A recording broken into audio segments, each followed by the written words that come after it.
Assalamualaikum warahmatullahi wabarakatuh. Selamat siang, tentunya selamat datang di Plenary Hall Jakarta Convention Center dalam acara The Second Asian Agriculture and Food Forum 2020. Boleh tepuk tangan untuk Anda semua yang sudah hadir di sini. Luar biasa sekali dan senang sekali dan menjadi satu kebanggaan untuk saya, Tira Lundi, bisa hadir di hadapan Anda semua. Dan mungkin yang baru saja tiba, sekali lagi yang mengucapkan selamat siang dan selamat datang. Tentunya bisa mengunjungi booth-booth yang sudah ada. Dan pastinya juga acara kita ini akan berlangsung mulai dari hari ini tanggal 12 Maret sampai dengan hari Sabtu tanggal 14 Maret 2020. Sekilas mengenai ASAF, ini merupakan event berkala yang menjadi forum pertemuan stakeholders pertanian. Tentunya untuk membahas isu-isu strategis pertanian di kawasan Asia dan juga membangun kerjasama government to government atau G2G dan business to business atau B2B dalam kebijakan pertanian, baik juga ada budidaya pertanian, kemudian teknologi pertanian, dan bisnis sektor pertanian dalam arti luas pertanian, perikanan, dan juga peternakan. Namun sebelumnya izinkan saya juga untuk menyapa yang sudah hadir bersama dengan kita Bapak Hardian Eko Nurseto dari Universitas Padjadjaran, mungkin sudah berada di Plenary Hall, dan juga Bapak John Simatupang dari Seameo Biotrop, Ibu Nova Dewi dari Sue Ora Jamu, Ibu Virginia Kadarsan dari Indonesia Gastronomy Network, dan sudah hadir juga Bapak Muhammad Yasin dari PT Kreasi Mandiri Wintor Indonesia atau Astra Group, Bapak Sunari, Bapak Darmono, kemudian juga Bapak Mukti Sarjono dari Badan Pengelola Dana Perkebunan Kelapa Sawit, dan juga seluruh partisipan yang sudah hadir di sini. Kalau saya boleh tahu, ini dari universitas mana? Juanda Bogor. Oke, teman-teman kita dari Juanda Bogor sudah ada di sini, kasih tepuk tangan dulu. Luar biasa sekali, saya suka semangatnya di siang hari ini ya, walaupun mendekati jam makan siang, walaupun perut juga mungkin sudah meronta-ronta, tapi kita tetap harus fokus ya.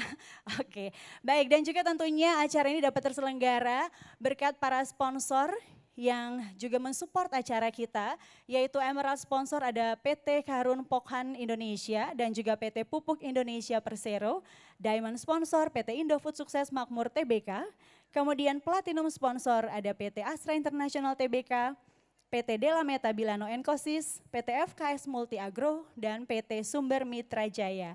Kemudian silver sponsor PT Indika Multi Property, Sinarmas, dan Tiket.com. Untuk bronze sponsor, PT Tekindo Prima Gemilang Jaya atau Firman Indonesia, PT Pupuk Kalimantan Timur, dan Taipei Economic and Trade Office in Indonesia.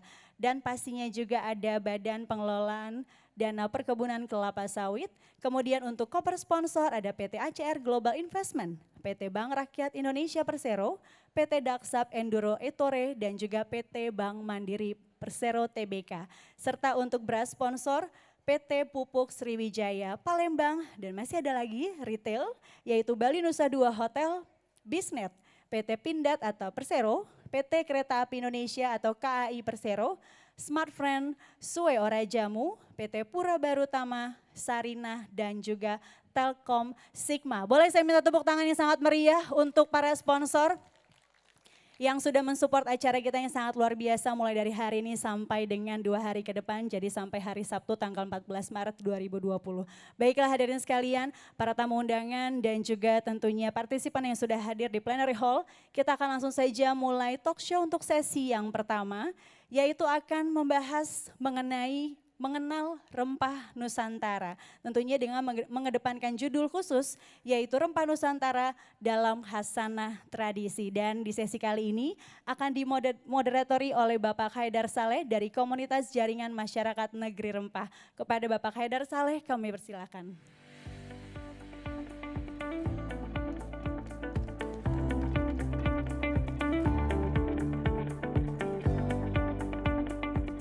Sekali lagi boleh tepuk tangannya untuk Bapak Haidar Saleh. Silakan Pak, the stage is yours.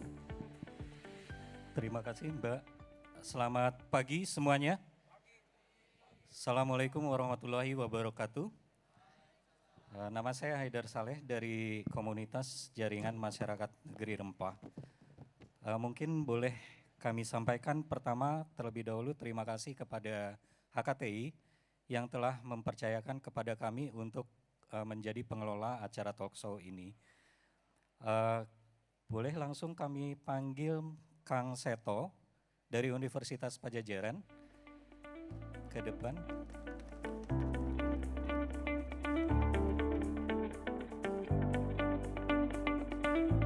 Kang Seto ini pengajar di Universitas Padjadjaran untuk bidang studi antropologi khusus makanan dan kebudayaan.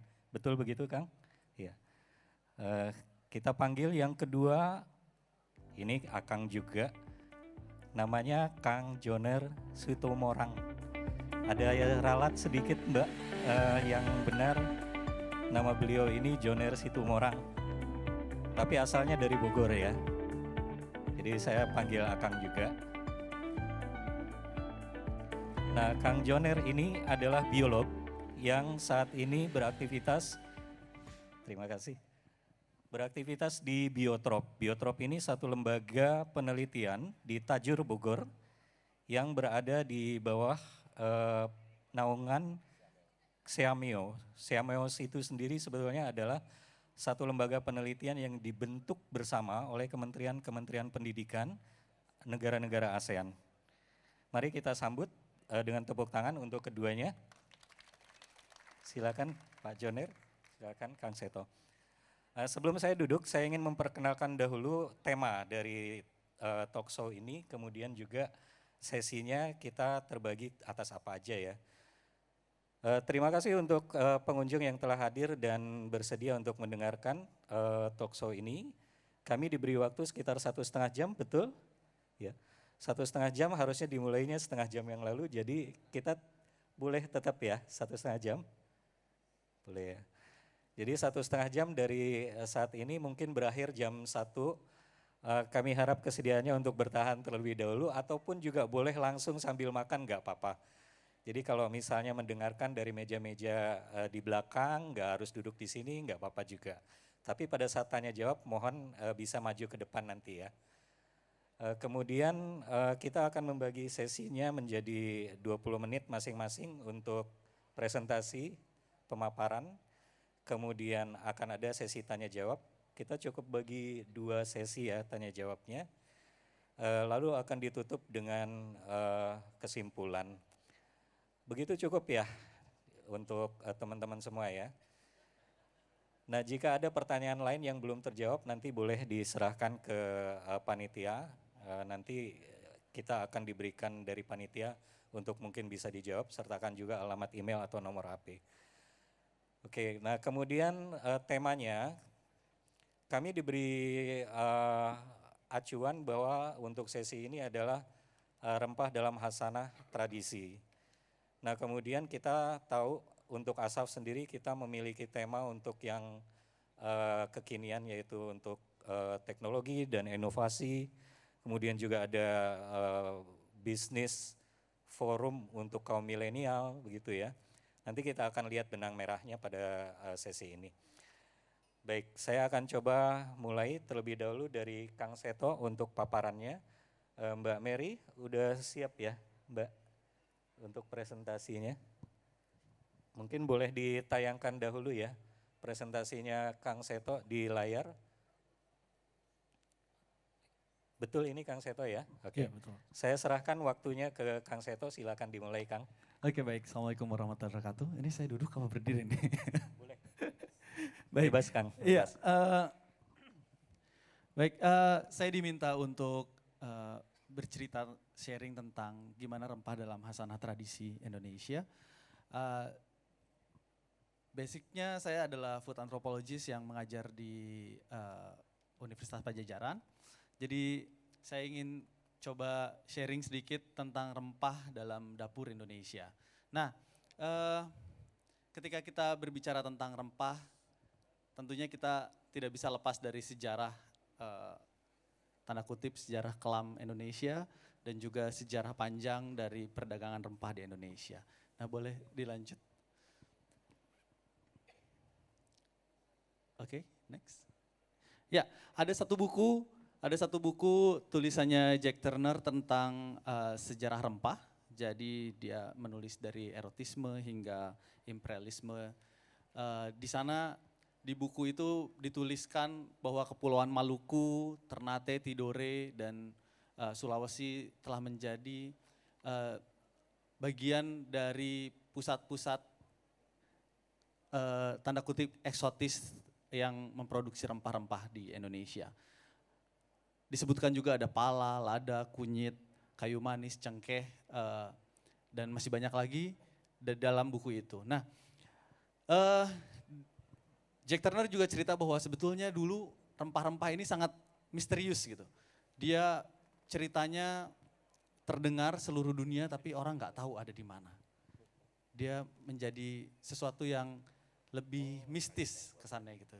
Nah, ini bisa terlihat dari gambaran-gambaran tentang bagaimana rempah didapat di zaman dulu dari lukisan-lukisan ilustrasi tentang rempah. Boleh di next. Nah, jika kita melihat di sebelah kiri, berarti kalau ini sebelah kanan, itu adalah gambar tentang orang sedang memanen merica, ya, lada. Tapi sebetulnya kalau kita lihat ini tidak sesuai dengan kenyataan gitu. Kalau pohon merica itu dia merambat gitu, pohon lada itu merambat, ini memanen merica seperti memanen apel gitu. Karena tidak ada bayangan pada saat itu ketika seperti apa sih sebetulnya pohon lada gitu dan bentuknya seperti apa bayangan-bayangan di Eropa pada saat itu adalah bentuknya seperti pohon apel. Dan selanjutnya yang di sebelahnya ini adalah kegiatan sedang memanen kayu manis, ya. Jadi dia sedang mengelupas kulit kayu. Tapi jika kita perhatikan, dia tidak inline dengan binatang atau hewan yang membawa kayu manis ini. Jadi kayu manis ada di Indonesia, sementara yang membawanya adalah unta gitu. Jadi karena bayangan pada saat itu adalah orang-orang yang membawa kayu manis adalah orang-orang dari Jazirah Arab gitu dengan membawa unta gitu. Nah jadi dikiranya bahwa unta itu dibawa langsung dari kebun kayu manis, diambil langsung diperjualbelikan. Oke, next. Ya, kita lanjut. Kemudian apa sih sebenarnya rempah gitu. Nah, ada kata kunci sebetulnya kalau menurut KBBI. Yang pertama adalah tanaman yang beraroma. Ya, panjang sih tapi saya coba ambil keywordnya, tanaman yang beraroma, memberi bau dan rasa khusus pada makanan. Oke. Bagian tumbuhan yang beraroma dan berasa kuat digunakan dalam jumlah kecil sebagai pengawet dan penambah rasa.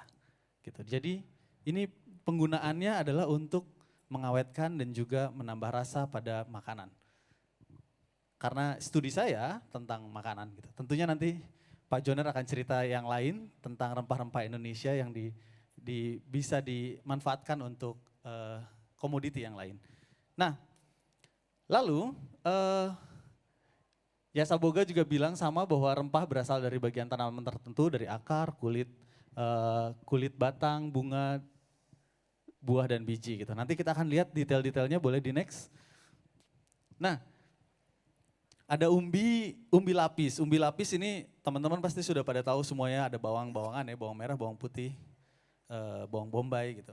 Kemudian akar atau rimpang gitu, jahe, kunyit, lengkuas, kencur, temu kunci, tentunya masih ada lagi temulawak dan yang lainnya. Tapi yang paling banyak digunakan untuk makanan ini.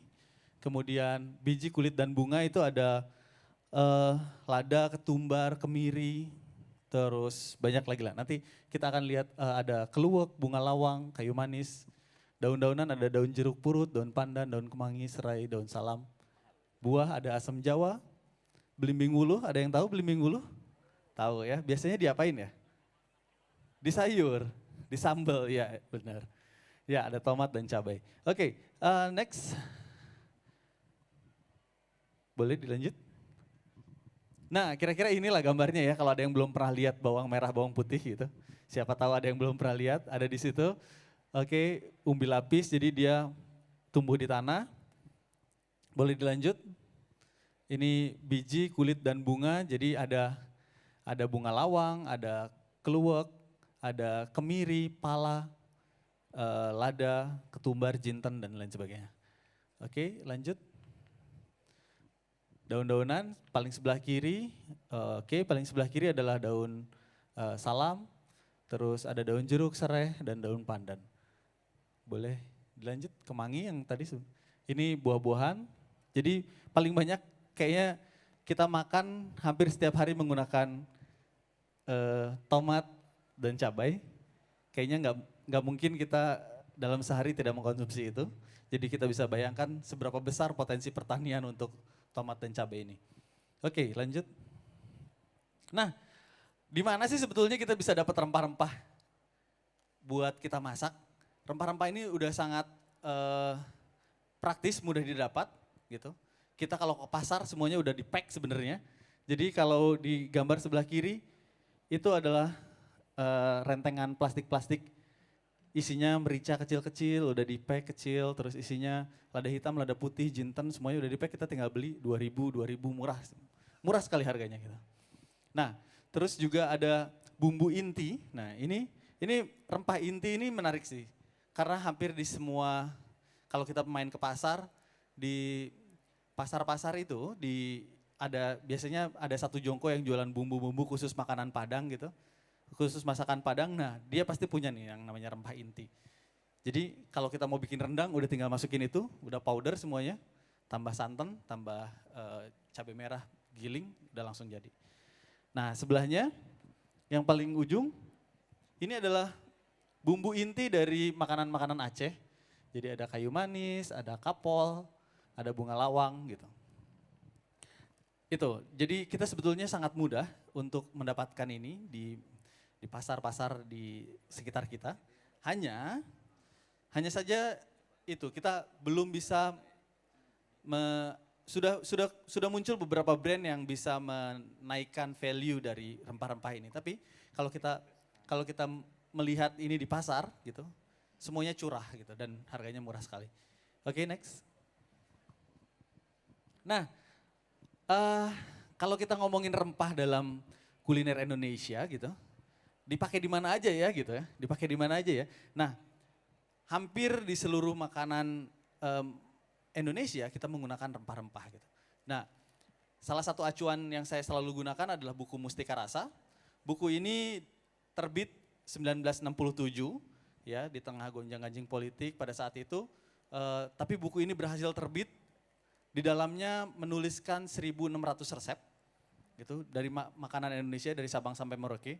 Di balik kritik kuat tentang ternyata lebih berat masakan di Sumatera dan Jawa, tapi di balik itu buku ini berhasil mendokumentasikan paling tidak 1.600 resep. Bayangkan kalau teman-teman masak satu hari satu, kira-kira buku ini baru selesai berapa lama ya?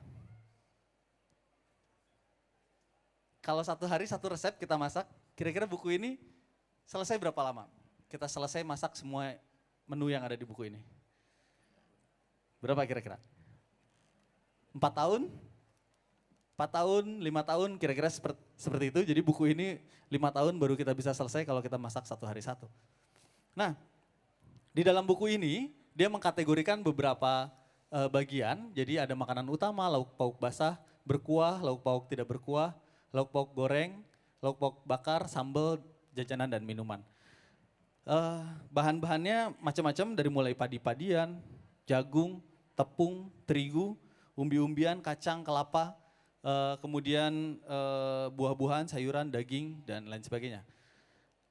Antara lain menunya adalah ini, ada saya sedikit cuplik, ada brongkos, megono, pecel, terus lodeh, rawon, dendeng, jukut ares. Ada yang tahu jukut ares? Ada yang tahu ares? Enggak, ares itu adalah tunas batang pisang, jadi kira-kira tingginya segini. Jadi kalau batang pisang tuh kan bertunas ya. Nah, tunasnya itu diambil, dipotong-potong, kemudian disayur. Jadi batang pisang yang masih muda. Dan papeda. Nah, saya proyek idealis saya adalah memasak seluruh makanan yang ada di buku Mustika Rasa. Sampai saat ini saya baru berhasil sekitar 200-an. Dari 200 itu, semua menu kecuali menu minuman, ya kecuali menu minuman. Jadi mau sambal, mau gorengan, mau sayur-sayuran, semuanya pasti menggunakan ada kalau saya lihat ya semuanya selalu menggunakan jahe gitu. Jahe, bawang merah, bawang putih itu pasti ada. Nah, lengkuas, kunyit ini yang kemudian kadang ada, kadang enggak. Tapi tiga itu, jahe, bawang merah, bawang putih, itu selalu ada. Jadi hampir seluruh makanan yang ada di Indonesia itu menggunakan rempah-rempah yang tumbuh dari ekosistem lingkungan kita sendiri. Oke, next. Nah, penggunaan rempah di dalam masakan Indonesia ini saya mengutip Prof. Garjito tentang diapain aja sih kira-kira bahan-bahan rempah-rempah ini kalau digunakan dalam masakan. Nah, yang pertama adalah ada segar dan utuh, jadi dia digunakannya bahannya segar dan utuh dimasukkan ke dalam sayuran gitu. Ada asam jawa, ada andaliman, adas gitu. Kemudian kering dan utuh, jadi bahan ini baru bisa digunakan setelah dia melalui proses dari panen, dijemur dulu, dikeringkan, kemudian baru sampai ke pasar baru kita beli gitu. Nah ada bunga lawang, kayu manis, cengkeh misalnya gitu. Kemudian segar dan lumat, jadi lumat ini maksudnya dihancurkan, dihaluskan. Itu adalah bawang merah, bawang putih, kemudian walaupun sebenarnya bawang merah dan bawang putih juga bisa di slice gitu ya.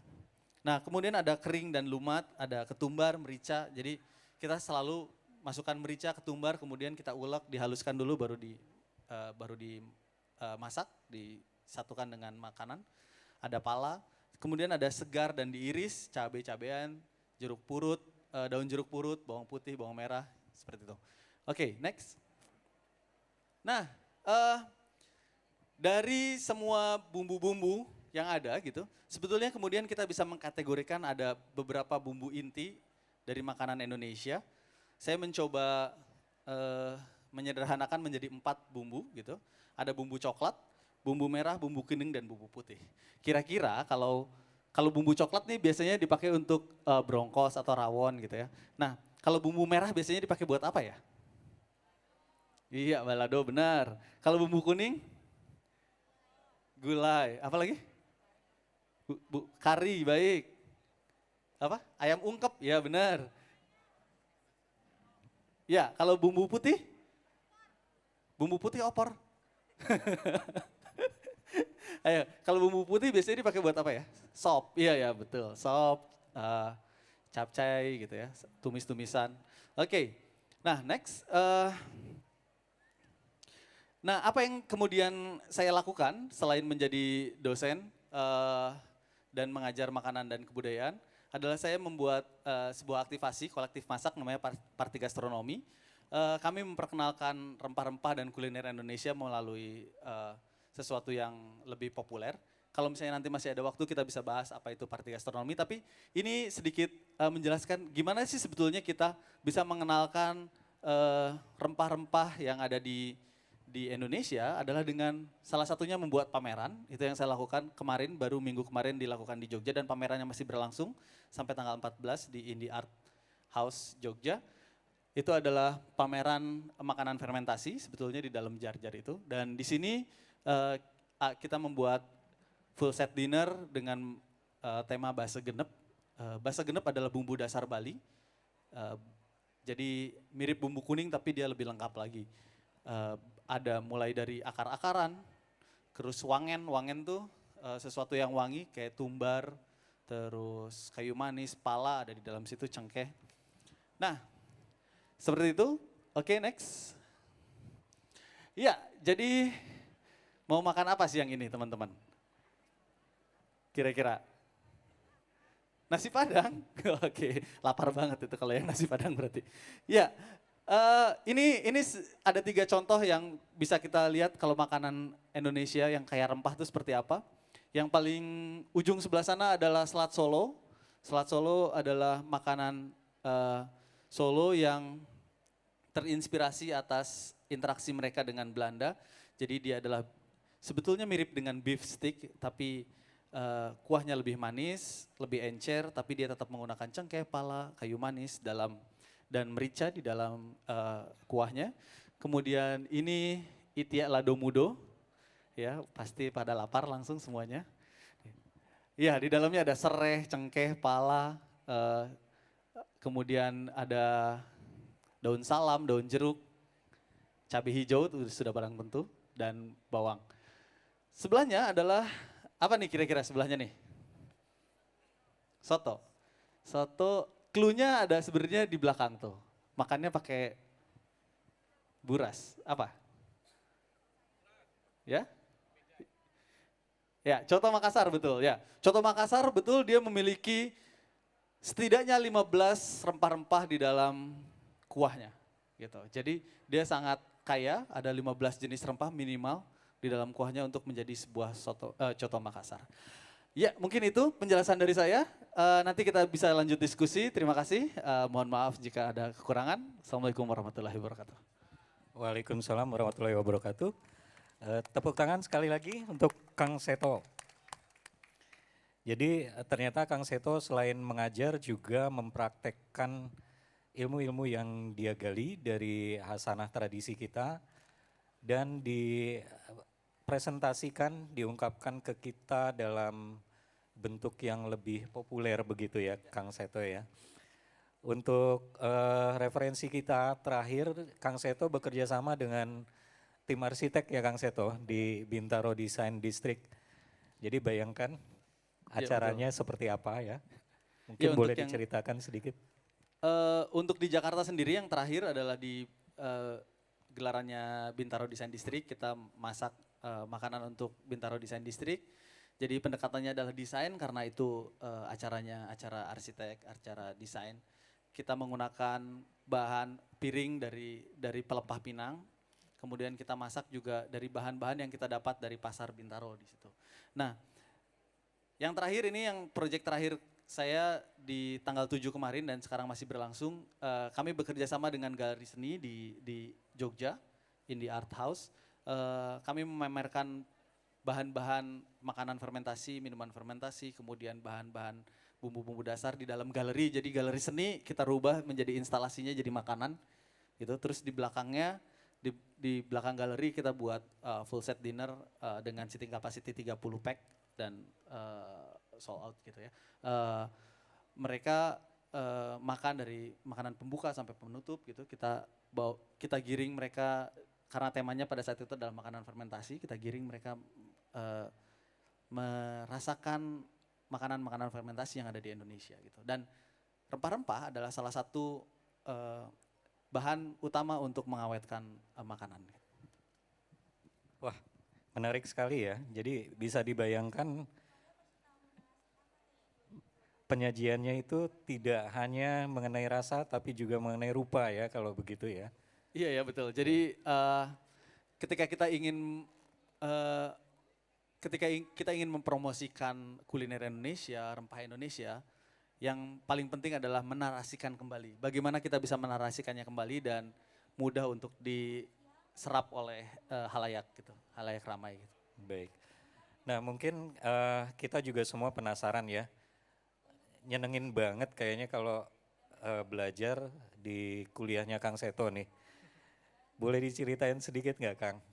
Itu mata kuliah yang namanya antropologi makanan itu apa memang isinya nyicipin makanan terus ya? Oke. Gimana sebetulnya cara belajarnya di sana? Iya baik, kuliah antropologi makanan, makanan dan kebudayaan sebenarnya karena dia base-nya adalah di program studi antropologi, dia mempelajari tentang bagaimana seorang antropolog mempelajari makanan. Jadi bukan berarti kemudian kita mencicipi dan memasak, tapi kita mempelajari metodologi bagaimana kita bisa melihat makanan di luar dari ingredientnya. Jadi misalnya kita melihat makanan itu sebagai simbol dari identitas satu golongan. Kemudian kita cerita tentang food and gender gitu. Kita juga cerita gimana bahwa ekologi itu berpengaruh terhadap berpengaruh terhadap makanan yang dimakan oleh orang yang tinggal di lingkungan tersebut.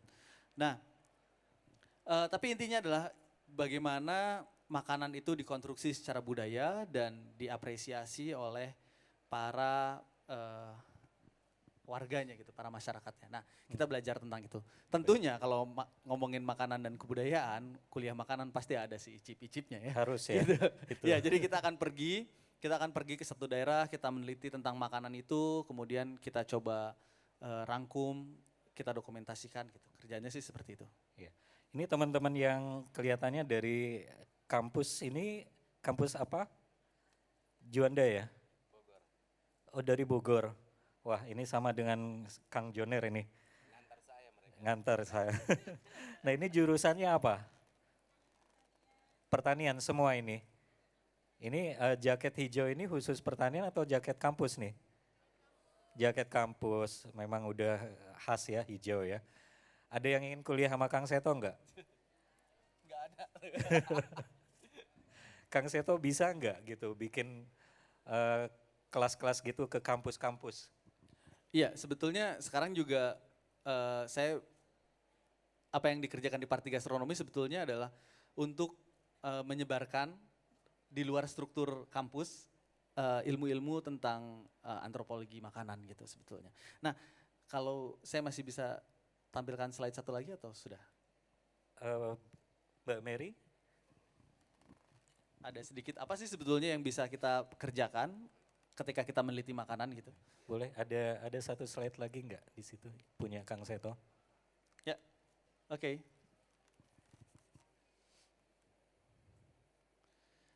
Nah, di kuliah di antropologi makanan ini sebetulnya juga memang belum banyak orang mempelajarinya gitu karena memang belum terlalu populer. Oke, boleh next aja langsung. Jadi ini Parti Gastronomi adalah kami kolektif masak jalan bertiga. Saya food anthropologist, kemudian next lanjut. Ya, ini saya udah next aja. Ada Arifin Windarman, dia adalah product designer, owner dari Uncle 347, next. Kemudian ada Reza Ramadan, dia bekerja di FAO dan dia seorang agrikulturalis, boleh next. Nah, apa saja sebetulnya yang dikerjakan oleh kami ketika kami meneliti tentang makanan adalah, yang pertama adalah kami melakukan live cooking di beberapa tempat, kemudian dinner experience, itu adalah kita mencoba menceritakan kembali perjalanan kita dan ditampilkan dalam makanan. Kemudian ada gastronomi tour, jadi tahun kemarin kami berkeliling 8 kota untuk meneliti tentang makanan Indonesia, utamanya makanan fermentasi. Kemudian ada talks, dan talks seperti ini yang sedang kita lakukan, dan exhibition, jadi kami melakukan pameran dari hasil perjalanan 8 kota, kami bawa makanan-makanannya, makanan fermentasi karena dia awet, kita tampilkan kembali di satu galeri, sehingga orang bisa melihat dalam satu waktu, dia bisa melihat tauco, bisa melihat dadiah dari Padang, bisa melihat pakasam, bisa melihat bakasang dari Manado gitu. Dan movie screening, jadi kami membuat film tentang makanan fermentasi di Indonesia. Oke, next. Lanjut aja, ini. Nah, jadi keluarannya adalah ada jurnal, Delicious Rot, dan juga film dokumenter. Jadi ketika kita ngomongin makanan ini banyak banget gitu scene yang bisa kita gapai gitu. Nggak cuman kita masak dan dimakan orang gitu, tapi banyak di balik itu kita bisa kembangkan menjadi film, menjadi buku, menjadi event-event yang lain, pameran misalnya gitu. Seperti itu. Baik. Menarik sekali ya. Nanti kita akan masuk sesi kesimpulan, kita akan tarik benang merah mengenai apa yang dimaksud dengan tradisi di masa kini ya. Mungkin saya harus sambung ke Kang Joner, Kang Seto, mohon izin ya. Terima kasih. Saya cukupi kepenasaranan saya, tolong adik-adik, teman-teman dan rekan sekalian juga menyimpan pertanyaan dahulu. Kita lanjut dulu ke Kang Joner. Kang, silakan Kang. Baik, terima kasih Pak Haidar. Assalamualaikum warahmatullahi wabarakatuh. Salam sejahtera bagi kita semua. Terima kasih buat adik-adik dari Juanda. Saya merasa seperti orang Bogor paling banyak di ruangan ini. Jadi terima tetangga kita ya. Silakan Bu Mary. Ini adalah yang kedua kali saya diundang oleh Pak Haidar ini dalam topik tentang rempah. Jadi dalam 2 tahun ini kebetulan saya oleh Kementerian Kemendikbud di bawah Direktorat Pembinaan SMK diminta sebagai koordinator revitalisasi SMK Pertanian Indonesia. Dan keahlian saya memang adalah di minyak asiri dan produk turunannya. Jadi saya ingin membagi share dengan Bapak Ibu dan adik-adik dari Juanda dan universitas lain tentang atsiri dan produk turunannya. Judul yang saya pilih memang adalah karena saya praktisi dan peneliti adalah bimbingan teknis kepada SMK agroteknologi. Sebenarnya ada juga agribisnis untuk memperkenalkan rempah Indonesia sebagai bahan aromaterapi, fresh care, massage oil dan parfum alami. Itu nomor telepon saya. Next Bu Mary. Next. Ya, jadi tadi Kang Seto sudah cerita tentang rempah. Jadi memang ada, ini definisi yang dibuat mungkin ratusan tahun lalu Kang ya. Namun ada saya lihat dia berhubungan dengan atsiri. Jadi definisi tadi disebut rempah. Jadi kalau kita lihat tadi dibatasi rempah itu hanya untuk makanan. Namun kemudian ada fixatif.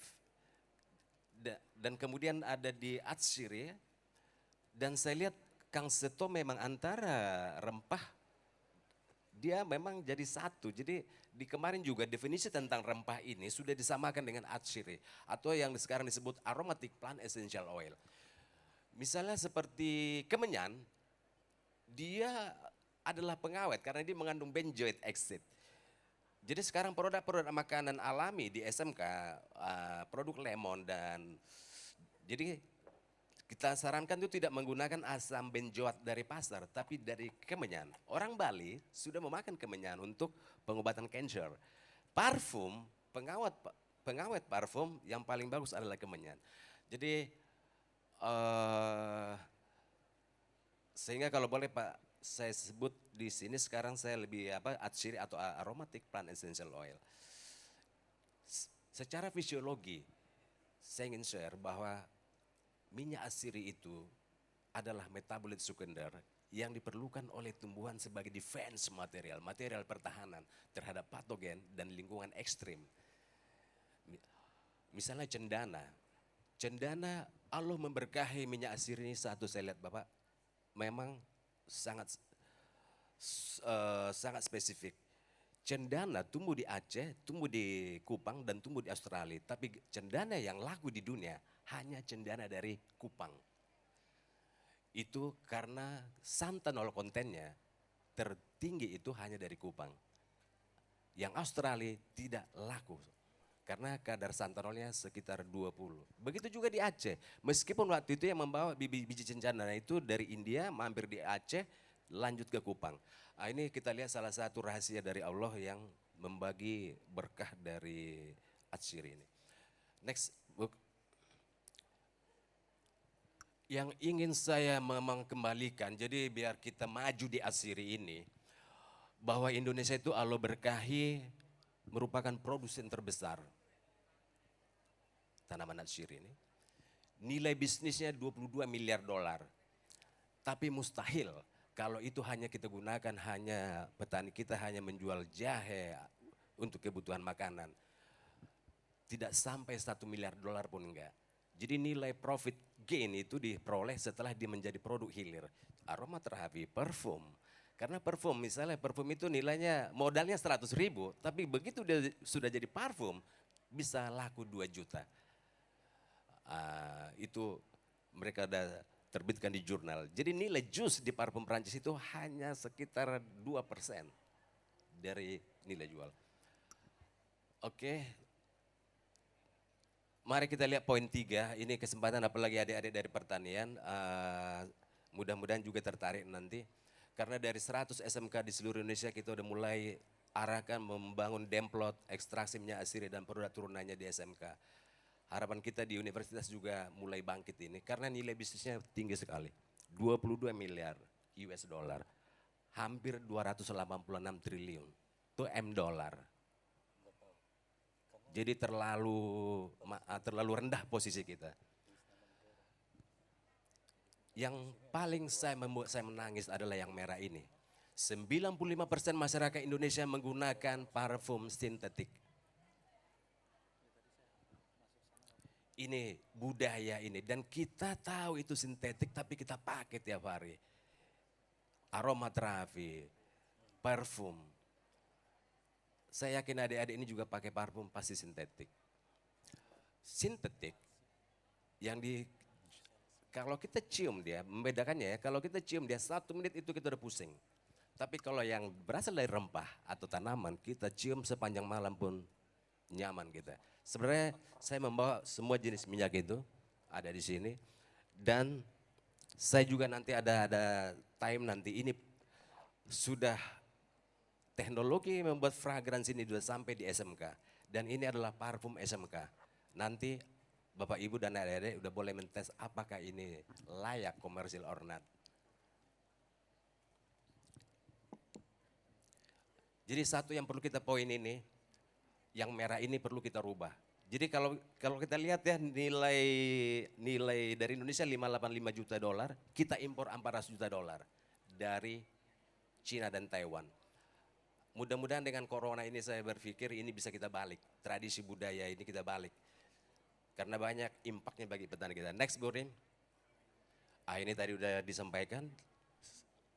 Ada semua ini tersebar di Indonesia. Next.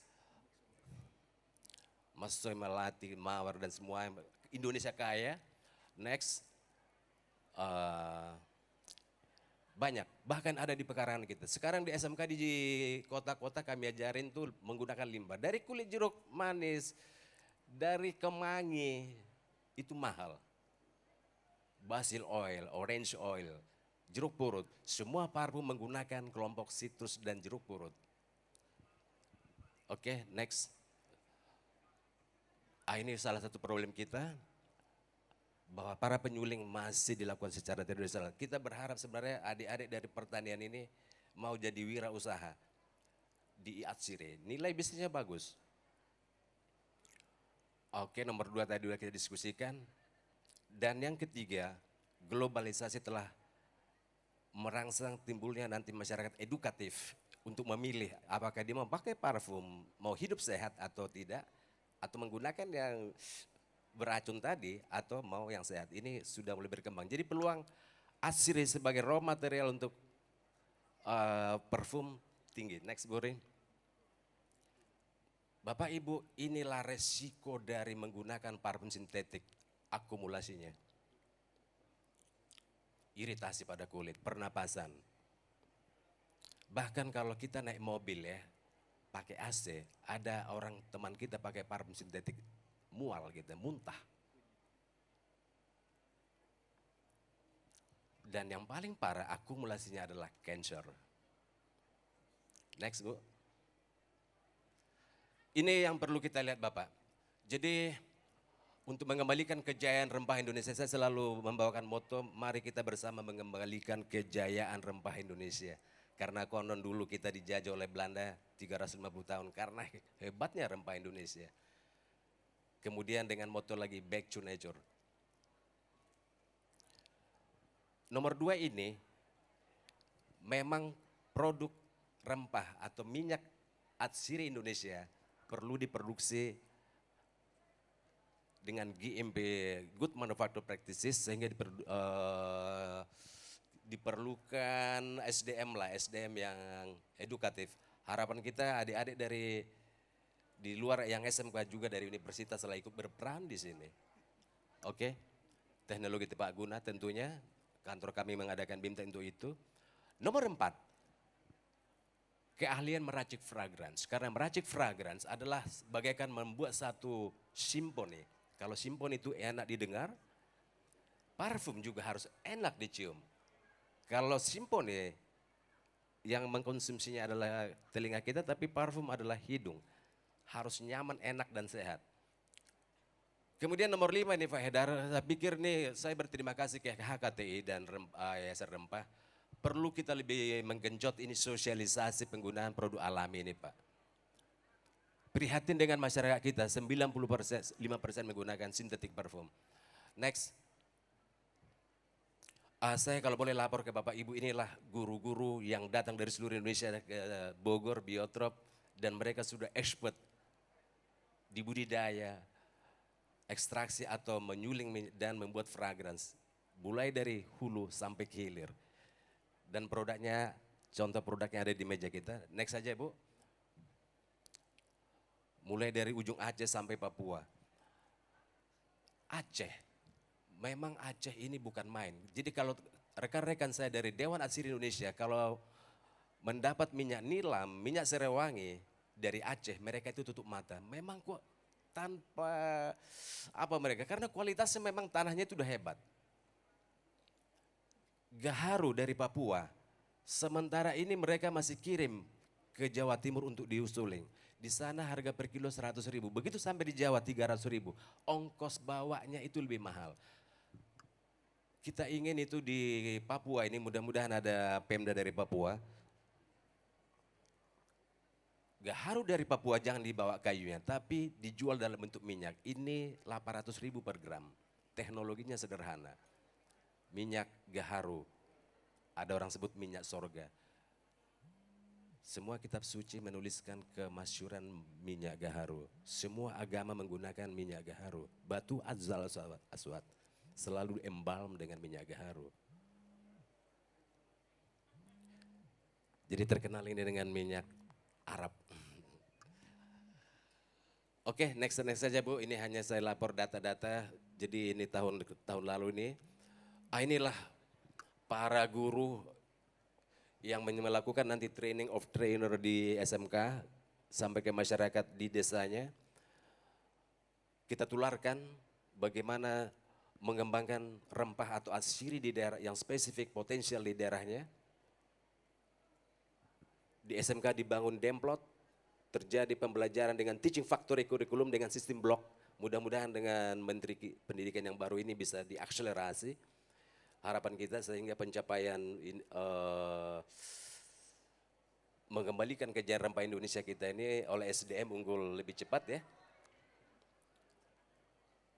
Yang di atas adalah gambar kenanga, ini sangat mahal, nilam, dan selanjutnya, dan yang paling kanan adalah foto, masing-masing memiliki fragrance, masing-masing mereka memiliki keahlian untuk meracik fragrance dan parfum. Jadi bila adik-adik, Bapak Ibu nanti tertarik berbisnis membuat fragrance untuk parfum, massage oil, aromaterapi, silakan datang ke Biotrop. Cari nama saya, Joner Situmorang. Next Ibu. Bapak Ibu, ini merupakan prosedur yang diinginkan oleh internasional bahwa memproduksi minyak atsiri harus melalui GMP prosedur. Di Aceh ini di masyarakat pun sudah disosialisasikan. Good manufacturing practice. Satu, penyediaan raw material yang betul-betul benar. Metode produksi yang benar. Pemanenan. Pemurnian, packaging dan marketing. Ini GMP prosedur di atsiri. Dan umumnya Bapak Ibu memproduksi minyak ini cukup dengan alat yang di tengah itu. Ini masih down, masih rendah sekali di Indonesia. Bisnis ini perlu, terutama bagi kalian adik-adik dari pertanian. Kalau mau cepat kaya, bermain di sini. Oke, next Ibu. Ini teknik, boleh dilewatin aja, saya pikir terlalu teori. Ya, next saja Ibu, next. Ini sama dengan seperti memasak nasi dengan sistem kukus zaman dulu ya. Oke, next saja Bu. Ya, next. Maserasi. Bunga sedap malam, rose, harganya itu 400 juta sekilo. Saya lihat kemarin saya mengunjungi SMK seluruh Indonesia, Batik Air sudah menggunakan bunga sedap malam. Betah saya di pesawatnya. Sedap malam. Jadi minyak atsiri rahasianya ya, terutama buat kalian yang mahasiswa pertanian. Rahasianya adalah di titik volatile, titik didih. Minyak-minyakan rose, jasmine itu titik didihnya 40 derajat Celcius, selebihnya 80 ke atas. Bila titik didihnya 80 derajat Celcius ke atas, boleh kita kena panas. Tapi kalau model jasmine, dia harus dengan pelarut. This method. Jadi kita harus memproduksi dia dengan metode macerasi. Ini teknis. Ada juga metode Everensia. Jadi bila ada yang tertarik BIMTEK ini silakan datang ke kantor saya. Next saja Bu. Ini detailnya. Next. Satu rahasia dari minyak. Minyak asir itu seperti wine. Tadi Bapak Kang Eko udah ngomong makanan fermentasi sama Kang. Di parfum minyak begitu kita produksi tidak bisa langsung dipakai. Harus kita aging dia, simpan dan simpan di botol amber. Bahkan kemudian kalau kita membuat parfum, kita teracik dia sebentar, dia perlu 1 tahun baru ready to sell. Kalau parfum baru bikin, dia belum bersenyawa. Oke, jadi agitasi perlu. Makanya harga parfum dari Prancis itu sangat mahal sampai jutaan. Padahal modalnya itu ya 100.000 tapi mereka jual 1 juta, 2 juta. Itu yang membuat mahal adalah lama nyimpannya, minimal 1 tahun. Oke, next Bu. Ini the secret bisnis minyak. Yang disebut rendemen adalah jumlah minyak yang diperoleh per 1000 gram material. Kemudian di kolom kanan adalah lama. Nah ini akar wangi ya, yang baru-baru ini lagi kita tren untuk pencegahan longsor. Vetiver, semua parfum yang hebat itu menggunakan akar wangi.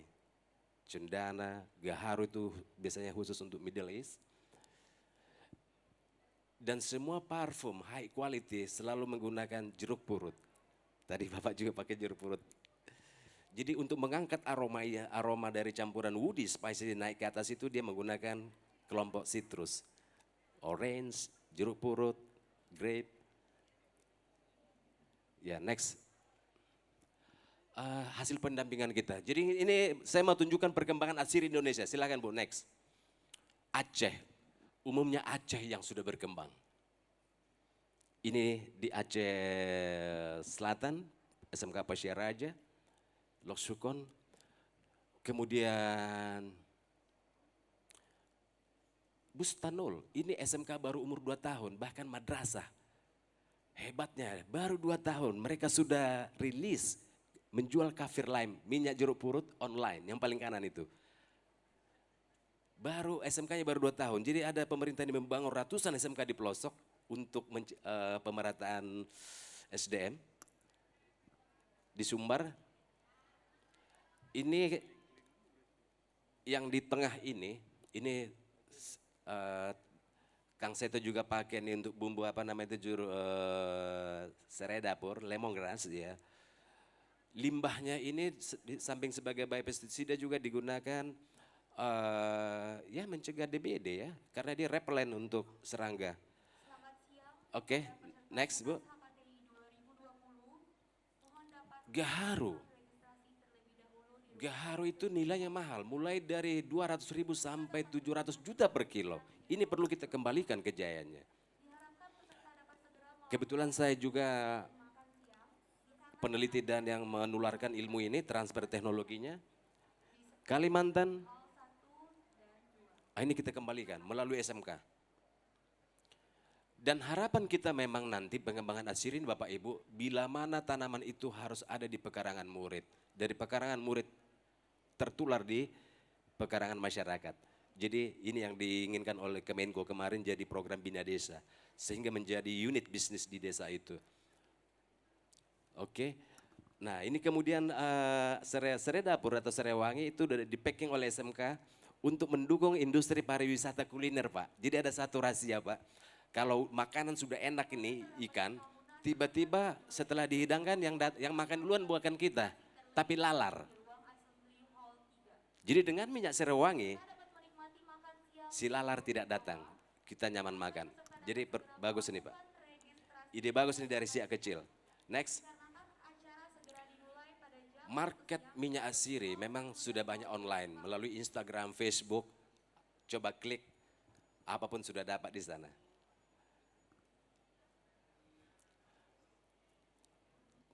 Oke, next Ibu, ini hanya contoh. Oke,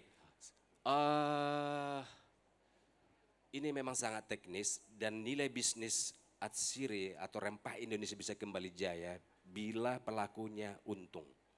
Kalau rugi nggak mau melakukan. Dan yang paling untung ya, oke kalau saya sebut tadi nilai bisnis dari atsiri itu 22 M, di petani paling hebat itu 1 M. Yang merubah bahan raw material menjadi minyak ini, mungkin dia dapat 10 M dolar. Baru sisanya lagi yang membuat produk hilirnya, jadi parfum, massage oil, baby oil, untungnya lebih banyak di sana. Makanya saya bersyukur adik-adik yang dari pertanian ini, jadi pertanian ini menarik, tapi kalau boleh bermain di hilir, di teknologi. Saya ingin share bagaimana membuat fragrance. Jadi membuat fragrance adalah sama dengan membuat satu lagu. Kalau lagu itu ada nada apa? 1, 2, 3, 4, alto dan bass ya. Iya kan? Dan di parfum juga ada 3 tangga nadanya. Bass note, middle note, dan top note. Dan racikan ketiga grup ini harus harmoni. Oke, next Ibu. Ini contohnya. Jadi misalnya kalau ibu-ibu mau bikin parfum, umumnya itu yang jadi bass note adalah kelompok floral. Ini yang laki ya. Jadi kalau laki itu senangnya misalnya aroma kayu dan rempah. Racikannya itu woody spicy. Dan aroma base inilah aroma yang agak lebih lambat tersisa. Kemudian middle note dan top notes. Top notes umumnya adalah kelompok citrus.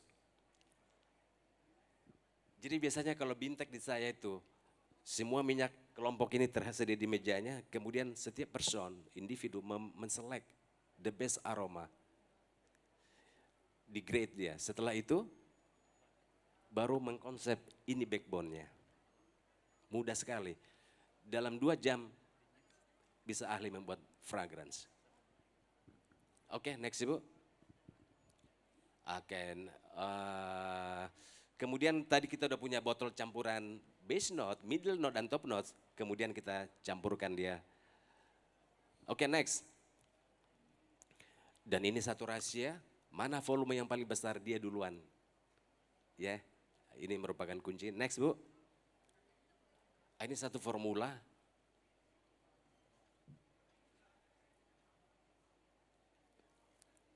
Formula untuk parfum, silakan. Dan ini sudah mau kita komersilkan. Jadi kalau mau tertarik nanti boleh tinggal merubah racikannya di mana. Terlihat ya. Jadi kita punya gaharu, gurjum lye, cedarwood, vetiver, kemudian kasih cinnamon, cardamom, and so on. Pelarut. Jadi kalau international parfum memang pelarutnya itu etanol.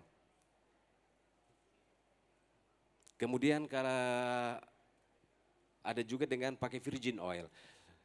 Untuk virgin oil ini juga kita masih impor Pak Haidar. Oleh sebab itu di SMK yang banyak kelapa. Saya bilang nih daripada kita impor kelapa, virgin oil, kita rubah kelapa itu menjadi VCO dan dia menjadi pelarut. Ini sangat bermanfaat untuk mendukung industri produksi baby oil, massage oil. Karena industri Oke, next Ibu. Oke, ini hanya permula ya. Oke, next. Oke, next saja. Silakan. Ini.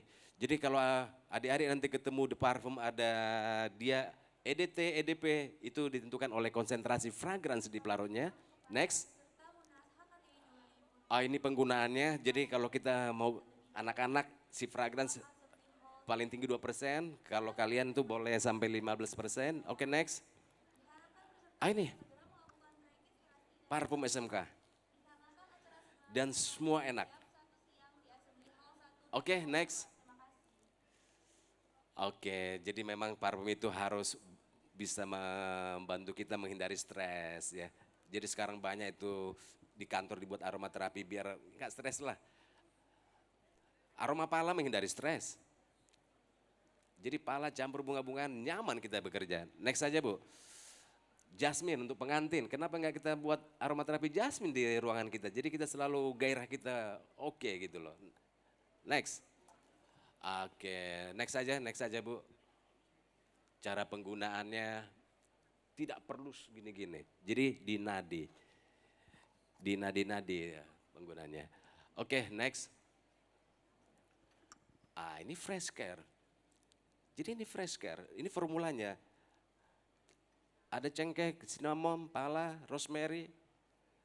Di bunga ini apa yang tersedia di pekarangan kita, itu kita boleh ganti. Oke, next Bu.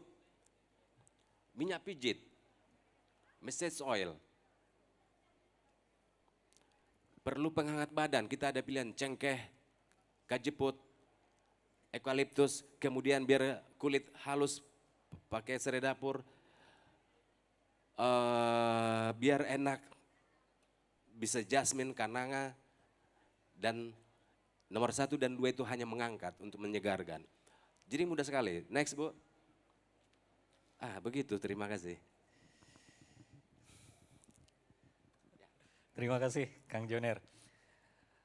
Sebelum kita buka pertanyaan ya, satu hal Kang Joner, kalau misalnya nih teman-teman ini mungkin jadi tertarik ya, itu di Biotrop bisa ada kita daftar kelas gitu atau gimana, minimum berapa orang gitu?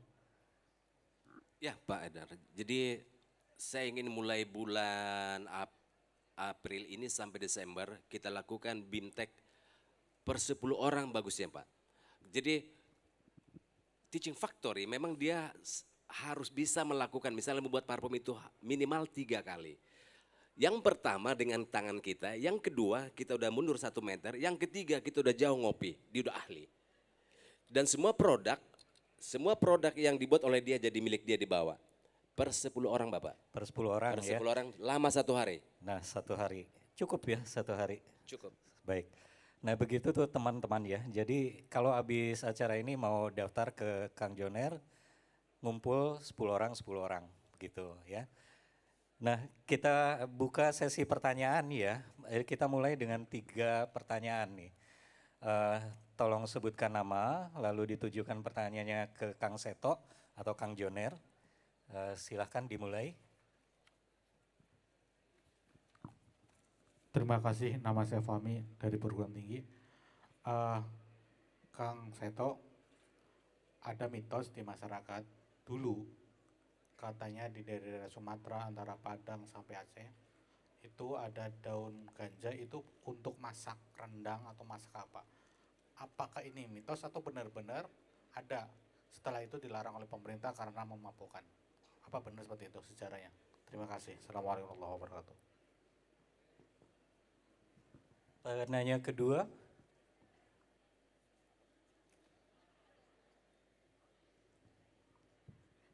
Baik, perkenalkan nama saya Nada Sahara, saya mahasiswa.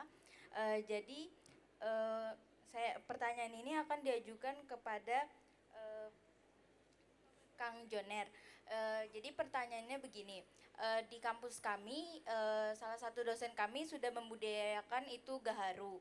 Gaharu ini dijadikan produk turunannya itu yaitu teh gaharu dan untuk dupa, karena ini ada di Bali jadi digunakan untuk dupa. Lalu yang ingin saya tanyakan, jika gaharu ini digunakan sebagai fraksi dalam meracik fraksi, apa poin terpenting dalam meracik fraksi tersebut? Lalu untuk agitasinya ini itu kan minimal itu 1 tahun. Kalau untuk gaharu sendiri lebih baiknya apakah 1 tahun atau kurang dari 1 tahun ya? Terima kasih. Untuk penanya ketiga, boleh?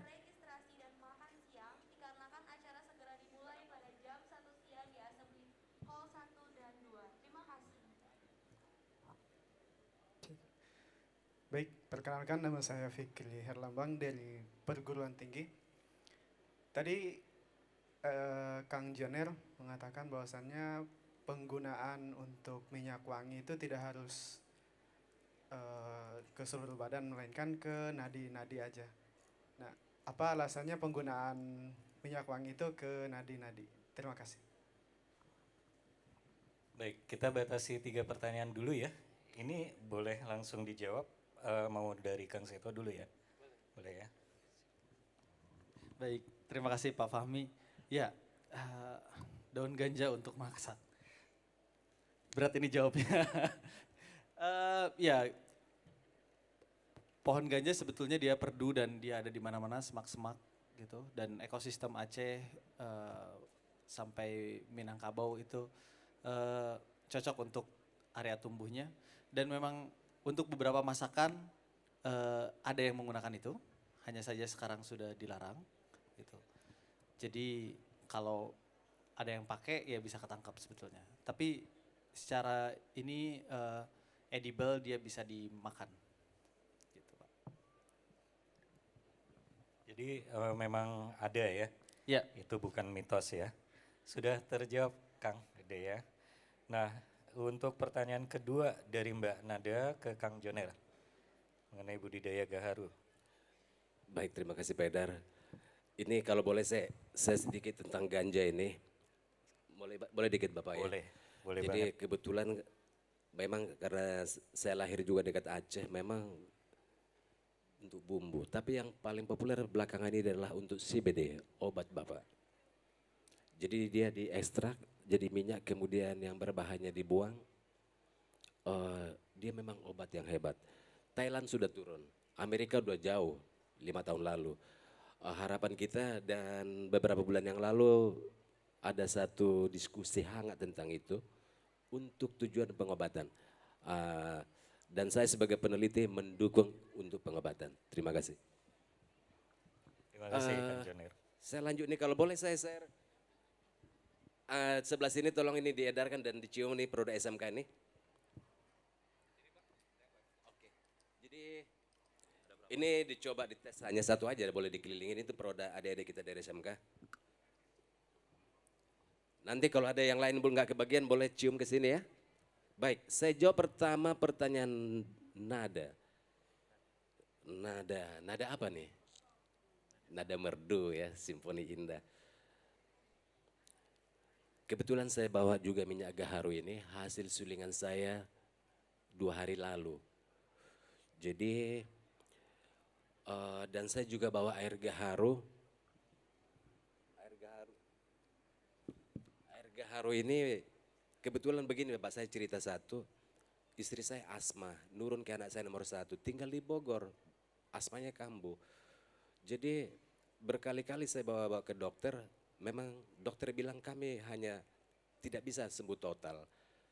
Kemudian saat itu saya menemukan gaharu, sebelum saya jatuh cinta meneliti gaharu, saya rebusin dikasih minum, alhamdulillah langsung sembuh. Dan hasil penyulingan saya gaharu setelah saya dapat minyaknya ini, rendemennya sangat kecil, 1/ml, dari 1 kilo dapat 1 gram. Kemudian ada namanya minyak yang terlarut di air, ini memang dibeli oleh Marta Tilar untuk spa mahal.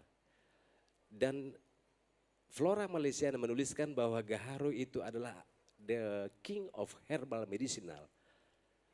Jadi ada satu produk kalau saya tuh misalnya ya, jadi satu nih kita tadi masuk begitu ketat masuk. Karena diduga muka kita tertempel oleh amit-amit corona. Ada yang pakai antis, saya pakai ini aja karena cairan gaharu ini adalah pembunuh virus. Pembunuh bakteri TBC dan sampai ke cancer. Boleh ada dicek nanti ya? Iya. Teh gaharu memang sudah ada di Kalimantan. Iya, teh hijau, black tea. Namun memang kurang membumi ya. Saran saya bagus. Khusus di zaman sekarang yang kita khawatir dengan penyakit ini. Karena Di daunnya dia mengandung ginkohol dan sesquiterpenoid yang spesifik, memiliki dia memiliki apalah antibiotik herbal terhebat baik di daun. Oke. Oke, jadi yang di gaharu ini memang, kalau gaharu tadi saya sudah bilang, harga gaharu itu jadi grade-nya itu ada mulai harga 200.000 sampai 700 juta per kilo. Itu didasarkan oleh memang perbedaan fraksi dari minyak yang terkandung di dalamnya. Kalau gaharu yang disuling biasanya gaharu low quality yang harga 500.000 ke bawah. Tapi begitu di harga 1 juta ke atas bentuk chips itu udah langsung diekspor ke Timur Tengah untuk dijadiin dupa maupun ke Cina. Jadi poin terpentingnya di dalam itu adalah ginkohol yang mengandung antibiotik yang mandraguna. Satu ya.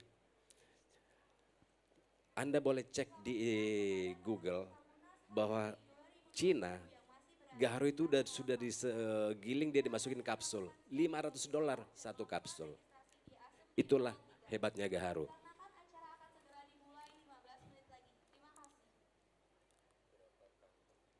Oke. Kemudian masalah minyak, khusus untuk gaharu, kalau mau datang sekarang cium nih. Dek. Jadi gaharu itu ada orang di praktisi produsen penyuling gaharu. Ada kadang si gaharu itu direndam sampai sebulan. Bagaimana Bu? Sudah oke? Iya. Oke. Karena saya tidak rendam, jadi karena kecilnya minyak, jadi dia rendam dulu ini di satu drum sampai 3 bulan. Akhirnya maaf kata jadi bau tai, maaf ya saya langsung. Sehingga setelah disuling minyaknya itu jadi berikut bau kotoran.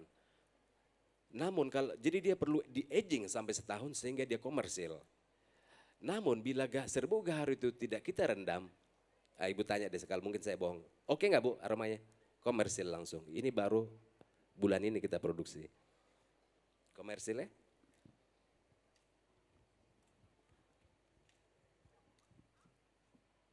Kemudian pertanyaan dari siapa lagi tadi? Fikri. Alasan nadi. Jadi si minyak itu kan dia terekspos itu bila kena panas. Kalau di Eropa barangkali, kalau di sini kan karena tropikal, mau dimanapun dia udah panas ya. Jadi kalau di Eropa itu di bawah suhunya 20 makanya perlu suhu tubuh ditaruh di nadi. Jadi dengan aliran denyut nadi, cus. Jadi mereka sarankan di nadi itu. Tapi saya pikir kalau di tropis tidak absolut begitu. Iya karena suhu dari luar aja udah panas nih. Oke, menjawab ya? Oke, terima kasih. Terima kasih Kang Joner. Kang Seto ada tambahan? Belum. Baik. Terjawab semua ya teman-teman ya. Kita langsung buka sesi kedua pertanyaan, 3 lagi. Nomor 4. Sebutkan nama dan ditujukan kepada siapa pertanyaan. Assalamualaikum warahmatullahi wabarakatuh. Saya mau tanya pada Kang Joner, melihat paparan dari Bapak, kita lihat potensi untuk bisnis parfum Indonesia itu luar biasa sekali karena kita Indonesia kaya akan bahan bakunya Pak. Pertanyaan saya adalah kenapa sih produk parfum lokal Indonesia itu kurang berkembang dan bahkan mungkin agak sulit sekali dicari. Karena saya senang sekali produk-produk herbal Indonesia dan selama ini agak sulit sekali mencari yang benar-benar asli, yang masih natural. Saya baru-baru ini sempat baru ketemu lagi yang dari Bali. Kalau untuk yang lain, wilayah lain sebenarnya potensi bahan bakunya akan besar sekali Pak.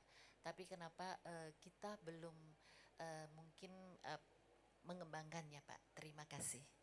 Maaf, namanya Mbak? Angel dari Jakarta Pak, makasih. Penanya kedua. Boleh Mas, silakan.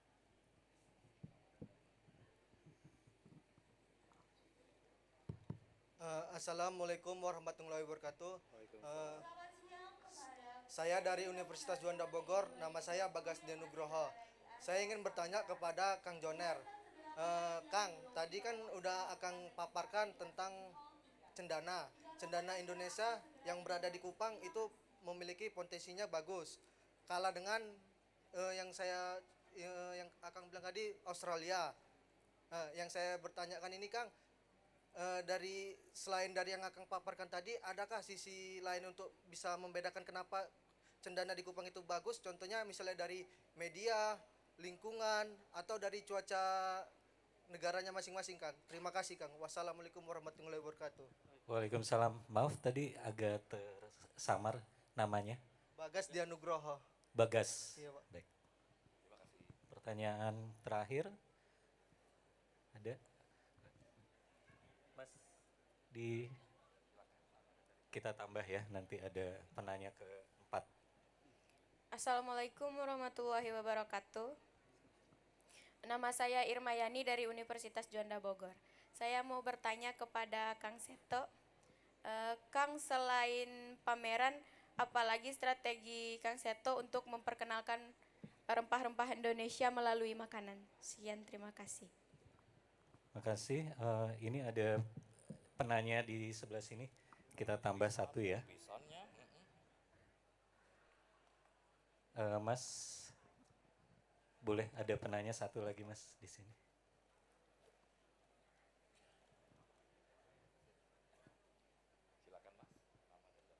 Ini penanya terakhir ya. Assalamualaikum warahmatullahi wabarakatuh. Nama saya Goheri dari Universitas Juanda Bogor. Saya ingin bertanya ke Pak Joner. Tadi yang disampaikan Pak Joner bahwasanya Indonesia itu mengekspor bahan ke luar negeri dan luar negeri itu menciptakan bahan jadi sehingga bernilai ekonomis yang tinggi. Dan pertanyaannya adalah mengapa Indonesia tidak mengolah bahan tersebut dan menciptakan produk yang dapat bersaing secara ekonomis dan bernilai tinggi. Terima kasih.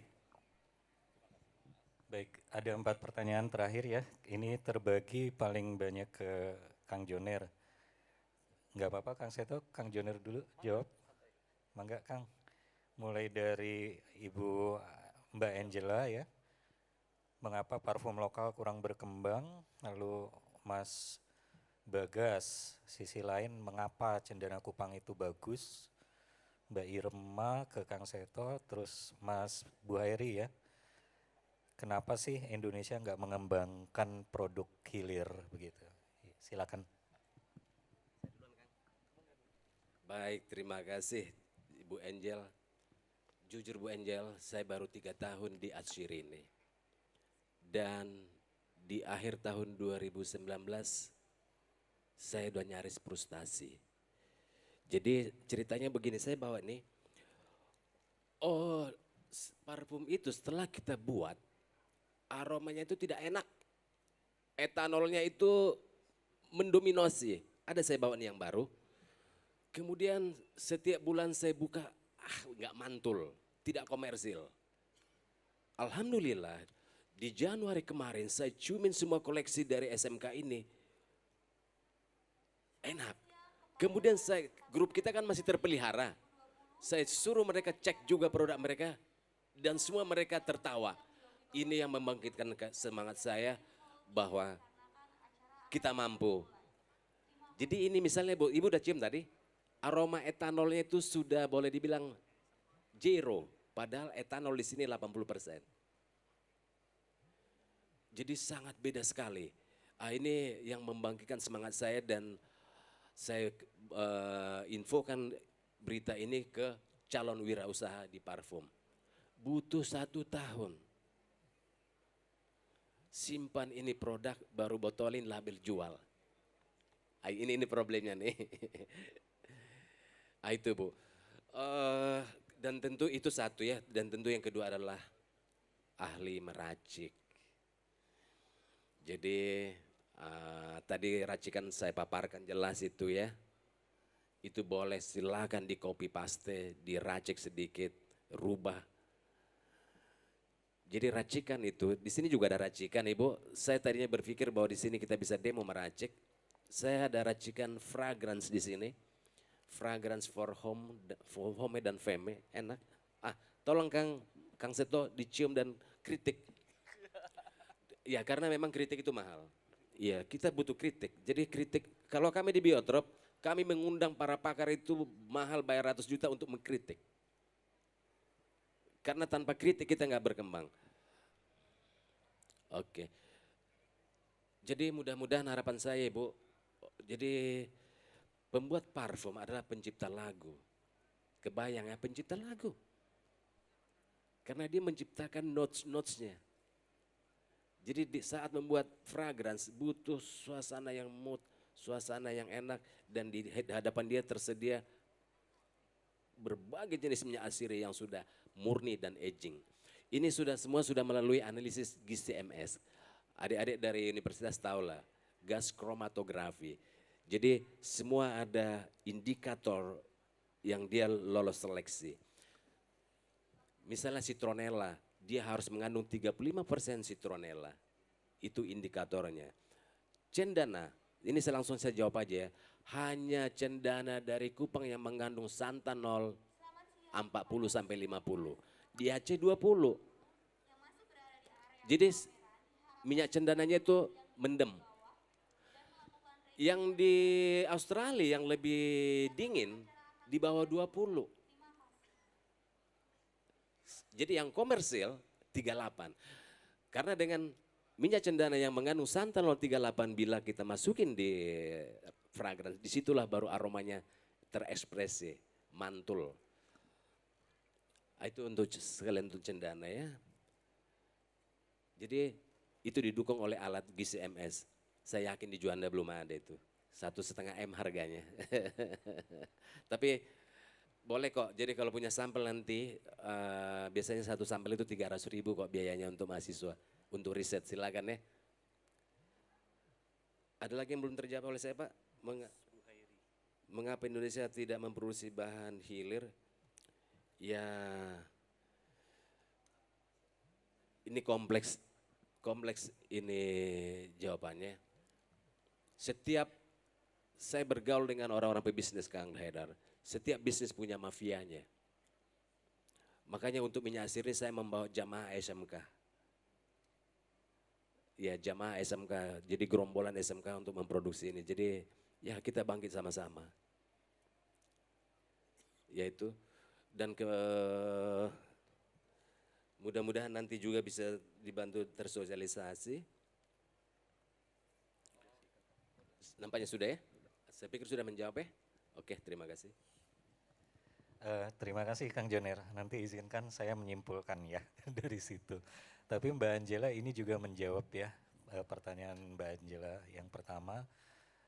Kang Joner menjawab pertanyaan terakhir ini juga sedikit banyak menambah keterangan tentang mengapa industri parfum juga belum berkembang. Ya. Kang Seto mau menjawab, meneruskan? Iya, ya selain pameran untuk memperkenalkan rempah Indonesia ataupun makanan Indonesia, apa yang dilakukan oleh saya sebetulnya, ya saya masukin ke lini-lini sosial media sebetulnya. Kayak misalnya teman-teman bisa cek di Instagramnya Party Gastronomi, Party_gastronomi. Di situ kita juga selalu membahas tentang, kita punya program namanya Telusur Rasa, jadi kita pergi untuk ke satu daerah untuk menelusuri rasa, mempelajari makanan, kemudian hasil dari telusur rasa ini kita bukukan menjadi sebuah jurnal perjalanan dan juga dokumentasikan menjadi sebuah film. Rencananya cita-cita saya sih ini masuk ke dalam Netflix, jadi film Delicious Road ini belum ada di YouTube karena memang kita akan buat 4 episode lagi untuk masuk ke Netflix. Kemudian apa lagi ya? Selain itu ya kita sering bikin pop up, jadi orang kita masak pop up kitchen, terus orang bisa cobain, terus kita cerita tentang makanannya gitu. Mungkin itu sih, jadi lebih ke dimasukin ke acara-acara yang sebenarnya bukan acara makanan gitu, main band, terus pameran otomotif, pameran seni misalnya gitu. Kita selalu kolaborasi sama banyak artis-artis di Bandung, Jakarta, dan Jogja sih seperti itu. Baik, Terima kasih Kang Seto. Saya rasa eh, cukup ya untuk pertanyaannya. Jika ada yang masih penasaran ingin bertanya, selesai acara ini bisa berhubungan langsung dengan kedua narasumber. Begitu juga kalau masih kurang lagi, nomor telepon masing-masing minta aja. Dan tadi udah dibuka kesempatan kalau mau mengundang Kang Seto ke kampus, silakan ya Kang ya. Kalau Kang Joner memang karena alat-alatnya juga cukup berat, maka silahkan datang ke kantor Kang Joner di Tajur ya, di Bogor. Untuk meracik, jadi berkelompok per 10 orang. Nanti janjian dengan Kang Joner di sana. Nah, sedikit saya ingin menyimpulkan sebelum kita tutup ya. Jadi nanti setelah saya simpulkan, tolong dari Kang Seto sama Kang Joner juga memberikan penutup ya. Kita berdiskusi dalam tema rempah dalam hasanah tradisi kita. Nah, kita ternyata mendapatkan masukan-masukan dari kedua narasumber bahwa tradisi kita untuk merempah itu sendiri sebetulnya sudah sangat merupakan tradisi berpengetahuan. Jadi ada formula-formula baik dari makanan, dari kuliner maupun dari aromatik yang kalau kita jabarkan dengan pola pikir sekarang, intinya itu adalah sebuah metode untuk mengenali inti-intinya. Jadi ada rempah inti begitu ya, ada formula inti begitu ya Kang. Lalu ada juga cara menyimpannya, jadi misalnya rempah itu ada segar kering, segar diiris, parut, lumat, bubuk kering, dan seterusnya. Begitu juga ada cara menyampurnya dalam komposisi-komposisi. Itu semua ternyata ada di kita dalam tradisi lama. Dan masing-masing ini baik Kang Seto maupun Kang Joner membawa kembali tradisi-tradisi itu ke dalam hasanah tradisi kita yang baru. Nah, tradisi kita yang baru ini tentunya membutuhkan media-media yang lebih akrab dengan kita.